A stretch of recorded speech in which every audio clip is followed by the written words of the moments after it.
Welcome to a Designated Drinker Show limited series, the Do-Gooders Social Hour. Now, we're changing things up just a bit in order to bring center stage to a few folks who are bringing goodness to the world.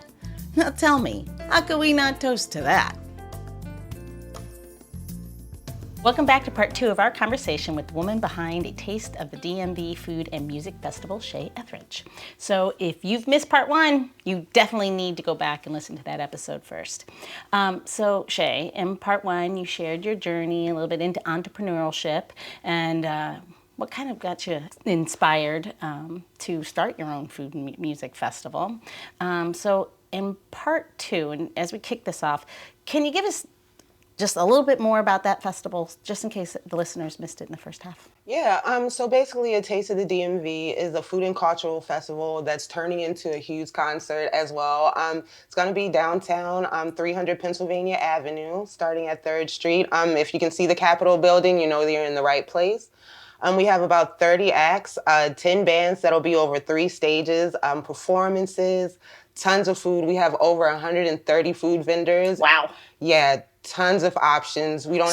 Come hungry and with elastic pants. Yes, come hungry, elastic pants, and a lot of time to enjoy everything. There's so much for you guys to see, and it's family friendly. You can bring your children. That's awesome. And one thing I didn't catch, what's the date?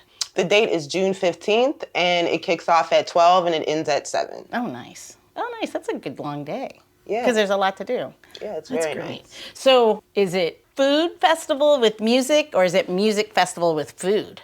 Whew. I have no clue. I Pick your baby. What's your favorite? Right. I think it's both. I would actually like to say that it's a concert with tons of options for food There you go. and a lot of stuff to see. Gotcha. What about drinking? Is, one of us who might want to know where the cocktails are. Thought you wouldn't bring it up. So we have a beer garden. It's fun. 21 and over, obviously. Yeah. The beer garden will have about 10 vendors in there, 10 different people from around the city, some mobile bartenders, some actual restaurants. We have a restaurant called Tabla DC. They have Georgian food. Oh. I've never had Georgian food, but I'm excited. Oh, that sounds fun. Yeah, I think it'll be really fun. We'll have a stage there. We'll have a lot of, environment. It'll be really cool. It's just going to be a really good place to be able to sit down and chill, listen to some music, and have a couple of drinks. Couple, maybe, more. Yeah. Whatever, We always drink however it goes. responsibly on this Yes, of course, show. responsibly. Oh, and speaking of responsibly, we'll have ride credits for people that come from Lyft for $15. Oh. So you will have a designated driver and you can be a designated drinker. Oh, that's great. That's awesome. That is wonderful. You really, Yeah. I would say that you're taking it one step further as a promoter of a fest, and responsibility is always, drinking responsible is always key, moderation in all things. And I'm not trying to get on the preachy wagon, but yeah. No, very true, very true. Yeah. We want people to have fun, but we want people to be safe as well. We don't want anybody to get hurt. We don't want you to hurt anyone. Yeah. So we just hope that people take advantage of the ride credits. Uber there if you can, especially with parking. But our beer garden it's a great place to be. Every year it's really fun, and this year we're gonna have a lot more there. So games and raffles. Oh, for drinking games? Yes, drinking games, raffles. For gift cards from our different vendors, the mobile bars. Great. Yeah, it'll be a lot of fun. That does sound like fun. What about for kids? For kids, we'll have a bouncy house. We have a children's drum circle. So you can't get drunk in the beer garden and go to the bouncy house. No, you can't. No, you cannot. Sorry, Alex. Yeah, and our bartenders are really good. Sure. They're really good at monitoring people. So. Exactly. I'm just kidding. So I'm sorry, you were saying for the kids before I so rudely interrupted. No, it's okay, because I was thinking about it.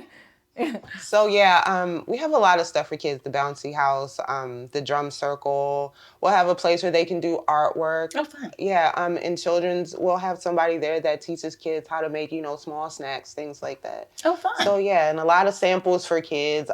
We'll have grab bags for the kids, things like that. Oh, kids always want whatever is inside the bag. Yeah. Right. Yeah. It's the best thing Your for bag, 15 my minutes. bag. For 15 minutes. Right, yeah. And they're like, Next. hold it. Yeah. So there will be a lot of stuff for everybody because we do know, if families want to bring their kids, we got to have something that kids can enjoy just like adults because it's something for everyone. That's and great. the music is programmed for children. Yeah? I just want to put that out there. And we will have acts in the beer garden that maybe are a little more programmed to adults. Gotcha. Yeah. Well, I mean, I'm there at 21 and over. And if you've been in a bar, you've probably heard a few four-letter words. Actually, if you've listened to a couple of these episodes, you've heard a lot of four-letter words. So, yeah. And I'm cool with four-letter words, but But yeah. not around the kids. Yeah.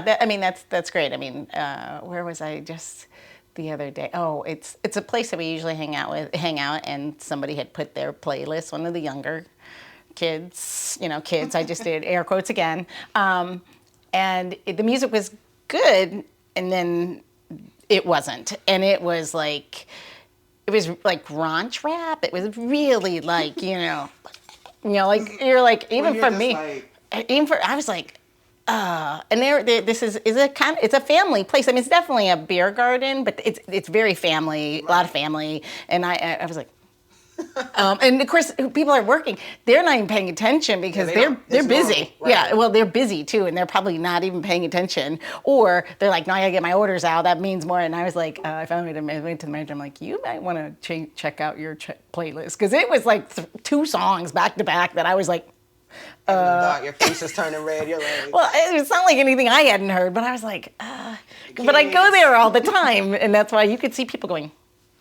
But anyway, which, I mean, for all I know, you can't see my face on listening, but they like made funny faces and pulled faces. But anyway, so I think it's great that you've gone the extra mile, all of that, meaning that you're paying attention to all those things. And I think what you're doing, I love the idea of bringing people together through cultural exchange, because it just breaks down barriers so quickly when I identify the music or I'm having a good time, and it just, you get to see into a culture that you may not know anything about, and hopefully that music is way ahead of the bias and helps introduce something or someone that someone else doesn't know.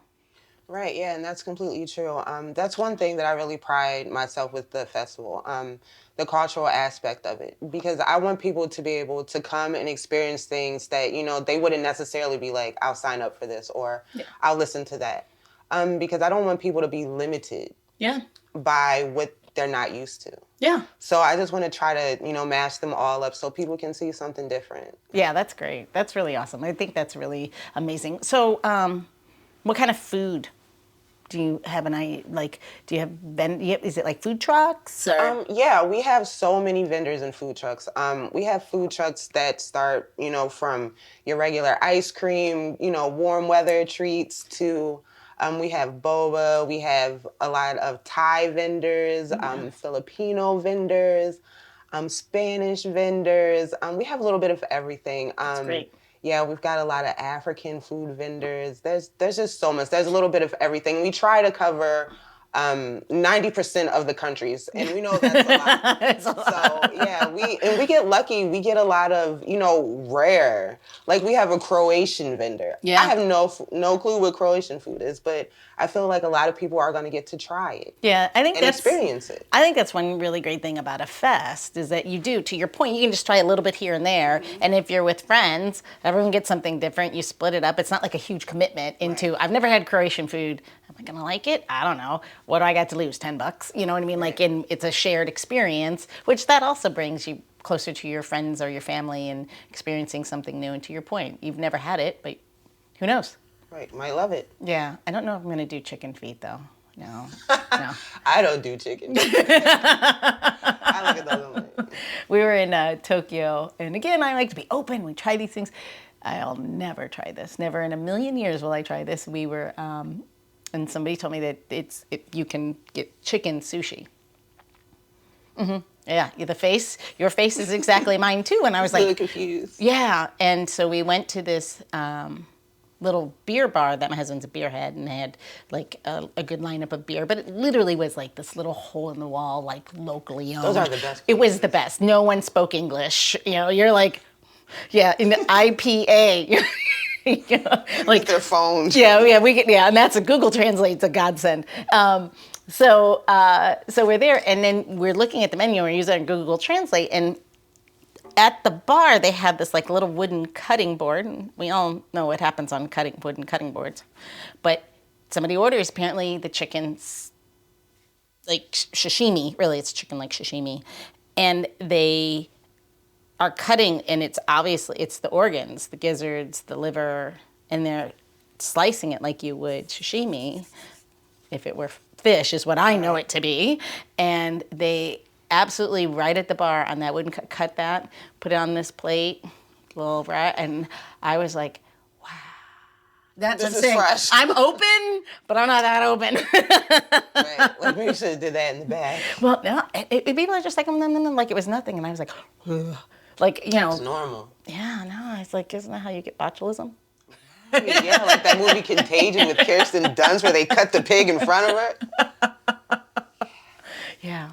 But anyway, but again, you got to stay open, and it's part of their normal culture. But I mean, I was just like, oh, Right. I think I'll pass on that. I'll watch. I'll watch you eat it. Yeah. Or maybe I won't. Anyway, so I think it's really great that your festival, that you, and are you a one-woman band? I am a one-woman band. Wow. I am a one-woman band. That's why I'm running around all the time. But it's kind of funny. Like, I feel like, so I'm a Virgo. Oh. And I kind of feel like I have to be in control. No, I'm married to you. Yeah. I feel like I'm married to a you. Yeah, I trust myself. I feel like I have a vision and I just want to carry it out. And it's not that I don't have people that want to help. I just feel like I'm just one of those people. It's hard for me to accept help. So I like having my hands in every aspect. I mean, I have people that do help, like such as the sound guys. I have some great DJs that take a lot of the brunt off of it. But as far as the organizing and, you know, making sure things fit where they're supposed to go, yeah. So you're the master of the puzzle.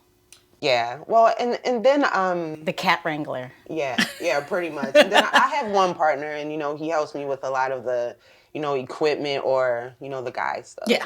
So yeah, but in general, it's just me. Well, that's great. Okay, so before we close out, please tell us one more time the where and the when and the what. Okay, well, A Taste of the DMV Food and Cultural Festival will be on Pennsylvania Avenue between 3rd and 7th Streets in Northwest, June 15th from 12 to 7 p.m. It's $10 and family friendly. Oh, wow. Awesome. Well, there you go. There you have it. We know where we're all going to be. Yep, we'll all be there. Cheers. The Designated Drinker Show is produced by Missing Link, a Latino-owned, strategy-driven, creatively fueled production co-op. From ideation to creation, we craft human connections through intelligent, engaging, and informative content. Also in the Missing Link lineup of podcasts is Roger That, a podcast dedicated to guiding you through the haze of dementia, led by skilled caregivers. Now, if you're looking for a whole new way to enjoy the theater, check out Between Acts, an immersive audio theater podcast experience. Each episode takes you on a spellbinding journey through the works of newfound playwrights, from dramas to comedies and everything in between. Find Missing Link's League of Podcasts on Apple Podcasts, Spotify, or wherever you listen to your podcasts. And while you're there, please don't forget to follow, download, and review the shows. Your reviews help our shows reach new audiences. To find out more about Missing Link, visit missinglink.company. That's missinglink.company.